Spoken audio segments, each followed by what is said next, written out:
जय हिंद दोस्तों, मैं अजंत कुमार। आज हम लोग देखेंगे बिहार पुलिस प्रीवियस ईयर का क्वेश्चन। जो ये सीरीज चल रहा है, सीरीज का नाम है सपना वर्दी का। ये सीरीज में 2000 प्लस क्वेश्चन जो है मोस्ट वीवीआई क्वेश्चन कराया जा रहा है।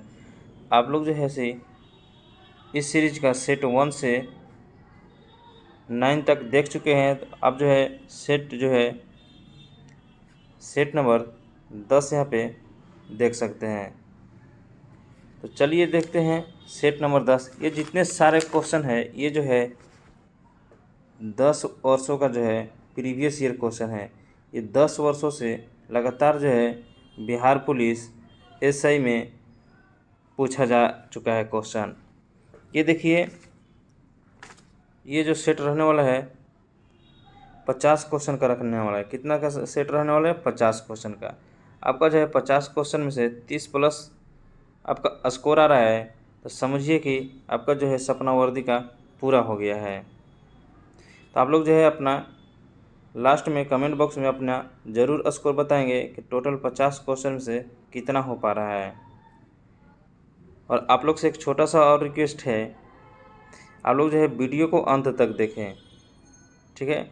वीडियो को जो है अंत तक देखेंगे तभी तो अपना जो है स्कोर पता चलेगा। अब ये जितने सारे क्वेश्चन हैं मोस्ट वीवीआई क्वेश्चन है। चलिए देखते हैं पहला नंबर क्वेश्चन। पहला नंबर क्वेश्चन कह रहा है कि सिंधु घाटी सभ्यता में प्रसिद्ध स्नान घर कहाँ पाया गया है? तो कहाँ पाया गया है, आपको जो है से क्वेश्चन का आंसर बताने के लिए मात्र जो है 5 सेकंड का टाइम दिया जाएगा। इसलिए जो है आप लोग जल्दी जल्दी आंसर बताइएगा। तो चलिए देखते हैं इसका जो राइट आंसर हो जाएगा आप लोग बताएंगे। तो ये जो हो जाएगा मोहनजोदड़ो हो जाएगा। क्या हो जाएगा? मोहनजोदड़ो। यदि आप लोग इस चैनल पर नए आए हैं तो चैनल को सब्सक्राइब कर लीजिएगा और बेल आइकन प्रेस कर लीजिएगा, ठीक है? ताकि जो है आपका जो है सपना वर्दी का पूरा हो सके। चलिए देखते हैं दूसरा नंबर क्वेश्चन कह रहा है कि बौद्ध धर्म की द्वितीय संगीति जो है कहाँ आयोजित की गई थी? कहाँ आयोजित की गई थी? तो ये जो किया गया था वैशाली में किया गया था। कहाँ किया गया था? वैशाली में। चलिए आगे देखते हैं। अगला क्वेश्चन कह रहा है कि तारीख फिरोजा शाही किसके द्वारा लिखी गई थी? किसके द्वारा लिखी गई थी? तो ये लिखी गई थी जियाउद्दीन बर्नी के द्वारा। ऑप्शन सी जो है राइट हो जाएगा। 454 नंबर क्वेश्चन कर रहा है कि शिवाजी के प्रधानमंत्री को क्या कहा जाता था? तो क्या कहा जाता था? तो ये जो कहा जाता था पेशवा कहा जाता था। अगला क्वेश्चन देखते हैं। अगला क्वेश्चन कह रहा है कि बंगाल विभाजन जो है किस वर्ष हुआ था? मोस्ट इम्पोर्टेंट क्वेश्चन है। तो किस वर्ष हुआ था आप लोग बताएंगे। ये जो हुआ था 1905 में हुआ था। कब हुआ था? 1905 में। ऑप्शन बी जो है राइट हो जाएगा। चलिए आगे बढ़ते हैं। अगला क्वेश्चन देखते हैं क्या कर रहा है। अगला क्वेश्चन कह रहा है स्वराज मेरा जन्मसिद्ध अधिकार है, ये किसने कहा था? तो ये किसने कहा था आप लोग बताएंगे। तो ये जो कहा था लोकमान्य तिलक ने कहा था। ऑप्शन बी जो है राइट हो जाएगा। चलिए आगे बढ़ते हैं। अगला क्वेश्चन कह रहा है कि संविधान का कौन सा अनुच्छेद जो है राष्ट्रपति शासन से संबंधित है? मोस्ट इम्पोर्टेंट क्वेश्चन है। तो कौन संबंधित है? तो ये है अनुच्छेद 356। कौन है? अनुच्छेद 356। चलिए आगे बढ़ते हैं। अगला क्वेश्चन कह रहा है कि भारत के राष्ट्रपति का कार्यकाल कितने वर्ष का होता है? ये मोस्ट वेरी इंपोर्टेंट क्वेश्चन है। तो कितना होता है? तो ये जो होता है 5 वर्ष होता है। ऑप्शन बी जो है राइट हो जाएगा। चलिए आगे बढ़ते हैं। अगला क्वेश्चन कह रहा है कि लोकसभा में अधिकतम कितने सदस्य हो सकते हैं? तो कितने हो सकते हैं आप लोग बताएंगे। तो ये जो हो सकते हैं 552 हो सकते हैं। तो आप लोग बताएंगे कि बिहार में विधानसभा की जो सीटों की संख्या है कितनी है। चलिए आगे बढ़ते हैं। अगला क्वेश्चन करा कि संविधान सभा के अस्थाई अध्यक्ष कौन थे? तो कौन थे? तो ये थे doctor Rajendra Prasad. Option A जो है राइट हो जाएगा। संविधान सभा के अस्थाई अध्यक्ष कौन थे? डॉक्टर राजेंद्र प्रसाद। चलिए आगे बढ़ते हैं। अगला क्वेश्चन करा कि कर्क रेखा भारत के कितने राज्यों से होकर गुजरती है? तो कितने राज्यों से होकर गुजरती है? ये जो गुजरती है 8 राज्य से। इसका ट्रिक क्या है? मित्र पर गमछा झार है ना। क्या है? मित्र पर गमछा झार, ठीक है? गमछा झार। देखिए मिजोरम हो गया, त्रिपुरा हो गया, इसी तरह से है ना। तो आप लोग बताएंगे जो है कर्क रेखा जो है भारत के कितने राज्यों से होकर गुजरती है। आप लोग जो है सभी राज्यों का नाम जरूर कमेंट बॉक्स में बताइएगा। चलिए आगे बढ़ते हैं। अगला क्वेश्चन कह रहा है कि सतलुज नदी का उद्गम स्थल कहाँ है। मोस्ट इम्पोर्टेंट क्वेश्चन है। तो कहाँ है? अराकास झील में। ऑप्शन सी जो है राइट हो जाएगा। चलिए आगे बढ़ते हैं। अगला क्वेश्चन कह रहा है कि भारत का सबसे ऊंचा जलप्रपात कौन सा है। तो कौन सा है? ये जो है जोग फॉल्स है। कौन है? जोग फॉल्स है। चलिए आगे बढ़ते हैं। अगला क्वेश्चन कह रहा है कि भारत में काजू का सबसे बड़ा उत्पादक राज्य कौन सा है। तो आप लोग बताएंगे। तो ये जो है आंध्र प्रदेश है। ऑप्शन सी जो है राइट हो जाएगा। चलिए आगे बढ़ते हैं। अगला क्वेश्चन करें कि भारत का एकमात्र सक्रिय ज्वालामुखी कहाँ स्थित है। तो कहाँ स्थित है? तो ये जो स्थित है बैरन द्वीप में है। कहाँ है? बैरन द्वीप में। चलिए आगे बढ़ते हैं। अगला क्वेश्चन कह रहा है कि वायुमंडल में ओजोन परत किस स्तर पर पाई जाती है। तो किस स्तर पर पाई जाती है? तो पाई जाती है स्ट्रेटोस्फीयर पर। ऑप्शन बी जो है राइट हो जाएगा। चलिए अगला क्वेश्चन देखते हैं। अगला मोस्ट इम्पोर्टेंट क्वेश्चन है। कह रहा है कि सूर्य की ऊर्जा जो है उत्पन्न होती है।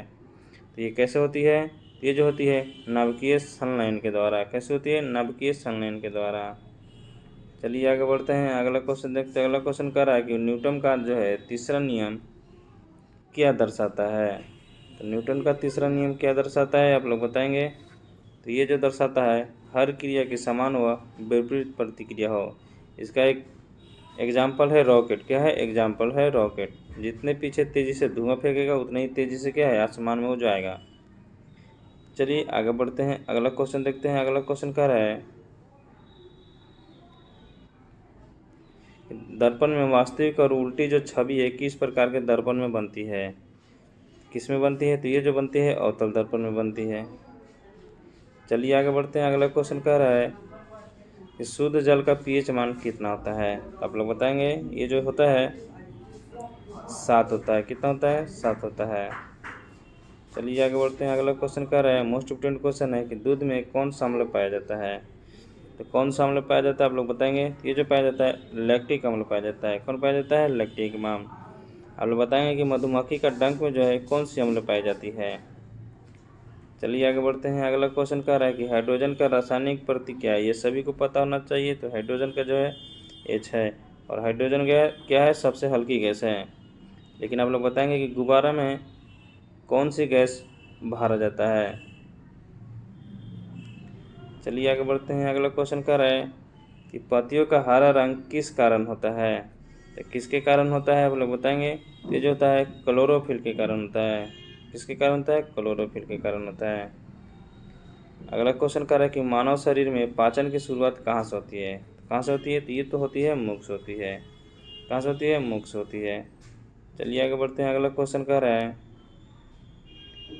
कि मनुष्य के शरीर में कितने हड्डियाँ होती है। तो ये जो होती है 206 होती है। अगला क्वेश्चन कह रहा है कि आनुवंशिकता का जो जनक है किसे कहा जाता है। तो किसे कहा जाता है? तो ये जो कहा जाता है ग्रेग मेंडल को कहा जाता है। ऑप्शन सी जो है राइट हो जाएगा। तो चलिए आगे बढ़ते हैं। अगला क्वेश्चन देखते हैं। अगला क्वेश्चन क्या कह रहा है कि कोशिका में ऊर्जा का उत्पन्न कहाँ होता है। कहाँ होता है? तो ये जो होता है माइटोकॉन्ड्रियम होता है। इसी को पावर हाउस कहा जाता है। चलिए आगे बढ़ते हैं। अगला क्वेश्चन कह रहा है कि पेड़ पौधे भोजन कैसे बनाते हैं। तो पेड़ पौधे भोजन कैसे बनाते हैं? आप लोग बताएंगे। तो ये जो बनाते हैं प्रकाश संश्लेषण के द्वारा बनाते हैं। प्रकाश संश्लेषण करते समय पेड़ जो है ऑक्सीजन देता है और कार्बन डाइऑक्साइड क्या है लेता है। ये भी याद रखेंगे। चलिए आगे बढ़ते हैं। अगला क्वेश्चन कह रहा है कि क्लोरोफिल का मुख्य जो तत्व है वो कौन सा है। आप लोग बताएंगे। तो मुख्य तत्व कौन है? ये है मैग्नीशियम है। चलिए आगे बढ़ते हैं। अगला क्वेश्चन देखते हैं क्या कह रहा है। अगला क्वेश्चन कह रहा है कि विटामिन सी जो है कि कमी से कौन सा रोग होता है। मोस्ट इम्पोर्टेंट क्वेश्चन है। तो कौन सा होता है? तो ये जो होता है स्कर्वी होता है। कौन सा रोग होता है? स्कर्वी होता है। और विटामिन डी की कमी से कौन सा रोग होता है? तो वो होता है रिएक्टेस होता है। और विटामिन ए की कमी से क्या होता है? रतौंधी होता है। तो आप लोग बताएंगे कि जो बेरी रोग है ये किस विटामिन की कमी से होता है। चलिए आगे बढ़ते हैं। अगला क्वेश्चन कह रहा है कि जंतुओं की वैज्ञानिक अध्ययन को क्या कहते हैं। तो क्या कहते हैं? तो ये जो कहते हैं प्राणी विज्ञान कहते हैं। क्या कहते हैं? प्राणी विज्ञान कहते हैं। ऑप्शन बी जो है राइट हो जाएगा। चलिए आगे बढ़ते हैं। अगला क्वेश्चन कह रहा है कि मानव शरीर की सबसे बड़ी ग्रंथि कौन सी है। मानव शरीर की सबसे बड़ी ग्रंथि कौन है? तो यकृत है, यानी क्या है? लीवर है। तो ऑप्शन ए जो है राइट हो गया। चलिए आगे बढ़ते हैं। अगला क्वेश्चन क्या कर रहा है? अगला क्वेश्चन कर रहा है कि भारत में योजना आयोग की स्थापना कब हुई थी? तो कब हुई थी? तो ये जो हुआ था 1950 में हुआ था। मोस्ट इम्पोर्टेंट क्वेश्चन है, 1950 में हुआ था। चलिए आगे बढ़ते हैं। अगला क्वेश्चन देखते हैं क्या कह रहा है कि भारत का पहला उपग्रह कौन सा था? आप लोग बताएंगे कौन सा था? तो ये जो था आर्यभट्ट था। ऑप्शन बी जो है राइट हो जाएगा। चलिए आगे देखते हैं। अगला क्वेश्चन कह रहा है कि गांधी जी ने हरिजन शब्द किस वर्ग के लिए प्रयोग किया था? किसके लिए किया था? तो ये जो किया था दलित के लिए किया था। ऑप्शन सी जो है राइट हो जाएगा। चलिए आगे बढ़ते हैं। 486 नंबर क्वेश्चन देखते हैं। कह रहा है कि भारत में पंचायती राज की शुरुआत किस राज्य में हुई थी? वेरी मोस्ट इम्पोर्टेंट क्वेश्चन है। तो कहाँ हुई थी? तो वो थी राजस्थान में। ऑप्शन बी जो है राइट हो जाएगा। अगला क्वेश्चन भी मोस्ट इम्पोर्टेंट क्वेश्चन है। कह रहा है कि दांडी यात्रा किस कानून के विरोध में की थी? किसके विरोध में की थी? तो ये जो था नमक कानून के विरोध में। ऑप्शन बी जो है राइट हो जाएगा। चलिए आगे देखते हैं। अगला क्वेश्चन कह रहा है कि जलियांवाला बाग जो है हत्याकांड किस वर्ष हुआ था? तो किस वर्ष हुआ था? तो यह जो हुआ था 1919 ईस्वी में हुआ था। कब हुआ था? तो 13 अप्रैल 1919 ईस्वी में। चलिए आगे देखते हैं। मोस्ट इम्पोर्टेंट क्वेश्चन है। कह रहा है कि भारतीय राष्ट्रीय कांग्रेस का प्रथम अध्यक्ष कौन था? ये कौन था? तो ये था WC बनर्जी। भारतीय राष्ट्रीय कांग्रेस की जो स्थापना हुआ था कब हुआ था? 1850 ईस्वी में। कब हुआ था? 1850 ईस्वी में। ये भी याद रखेंगे। चलिए अगला क्वेश्चन कह रहा है कि वंदे मातरम गीत किसने लिखा था? तो किसने लिखा था? तो ये जो लिखा था रविंद्रनाथ टैगोर ने। ऑप्शन ए जो है राइट। वंदे मातरम गीत किसने लिखा था? सॉरी, वंदे मातरम जो गीत लिखा था वो लिखा था बंकिम चंद्र चट्टोपाध्याय ने। ऑप्शन बी जो है राइट हो जाएगा। ये जो है जन गण मन जो राष्ट्रगान है वो लिखा था रविंद्रनाथ टैगोर ने। ठीक है। चलिए आगे बढ़ते हैं। अगला क्वेश्चन कह रहा है कि 1857 की क्रांति में बिहार का नेतृत्व किसने किया था? तो किसने किया था? तो ये जो किया था वीर कुंवर सिंह ने। किसने किया था? वीर कुंवर सिंह ने। ऑप्शन सी जो है राइट हो जाएगा। चलिए आगे बढ़ते हैं। अगला क्वेश्चन कह रहा है कि भारतीय संविधान का निर्माता किसे कहा जाता है? ये किसे कहा जाता है? तो ये जो कहा जाता है डॉक्टर भीमराव अंबेडकर को कहा जाता है। ऑप्शन सी जो है राइट हो जाएगा। मोस्ट वेरी इंपॉर्टेंट क्वेश्चन है। कह रहा है कि भारतीय संविधान में कुल कितने भाग हैं? तो कितने भाग हैं? तो 22 को भाग है। कितने भाग हैं? 22 को भाग है। ठीक है। बताइए भारतीय संविधान में कितने सूचियाँ हैं? अब ये बताएंगे। और ये जो 8वीं वाली सूची है उसमें जो है 22 भाषाओं का भी उल्लेख है। ये भी याद रखेंगे। तो इसका राइट आंसर हो जाएगा ऑप्शन बी है। चलिए आगे बढ़ते हैं। अगला क्वेश्चन देखते हैं। अगला क्वेश्चन कह रहा है कि मुद्रा का द्रव्यमान सिद्धांत किसने दिया था? मोस्ट इम्पोर्टेंट क्वेश्चन है। तो किसने दिया था? तो ये दिया था फिशर ने। चलिए आगे बढ़ते हैं। अगला क्वेश्चन कह रहा है कि विश्व का सबसे बड़ा महासागर कौन सा है? वेरी मोस्ट इम्पोर्टेंट क्वेश्चन है। तो ये जो है प्रशांत महासागर है। ऑप्शन डी जो है राइट हो जाएगा। चलिए आगे बढ़ते हैं। अगला क्वेश्चन कह रहा है कि संविधान के किस भाग में मौलिक अधिकार वर्णित है? मोस्ट वेरी इंपॉर्टेंट क्वेश्चन है। किसमें है? तो ये जो है भाग 3 में है। किसमें है? भाग 3 में है। ये सभी को याद है और याद होना भी चाहिए कि संविधान का जो अनुच्छेद है 370 किस राज्य से संबंधित है? ये किस राज्य से? तो ये है जम्मू कश्मीर से। चलिए आगे बढ़ते हैं। अगला क्वेश्चन कह रहा है कि संयुक्त राष्ट्र संघ की स्थापना कब हुई थी? तो ये कब हुई थी? तो ये जो हुआ था 1945 ईस्वी में हुआ था। मोस्ट इम्पोर्टेंट क्वेश्चन है। 1945 में हुआ था। चलिए आगे बढ़ते हैं। अगला क्वेश्चन कह रहा है भारत की राजधानी कब कलकत्ता से दिल्ली स्थानांतरित हुई थी? मोस्ट इम्पोर्टेंट क्वेश्चन है। तो ये जो हुई थी 1912 में हुई थी। कब हुई थी? भारत की राजधानी कब कलकत्ता से दिल्ली स्थानांतरित कब हुई थी? 1911 में। कब बना था? 1912 में। तो इसका जो राइट आंसर हो जाएगा ऑप्शन बी हो जाएगा। बना था 1912 में और स्थानांतरित कब हुआ था? 1911 में। चलिए इस वीडियो का लास्ट क्वेश्चन है। मोस्ट इम्पोर्टेंट क्वेश्चन है। कह रहा है कि UNO का मुख्यालय कहाँ स्थित है? कहाँ स्थित है? तो ये है न्यूयॉर्क में। ऑप्शन सी जो है राइट हो जाएगा। तो आप लोग अपना जो है स्कोर ज़रूर बताएंगे कि कितना आ रहा है। 30+ आ रहा है तो समझिए कि जो है आपका तैयारी पक्का है।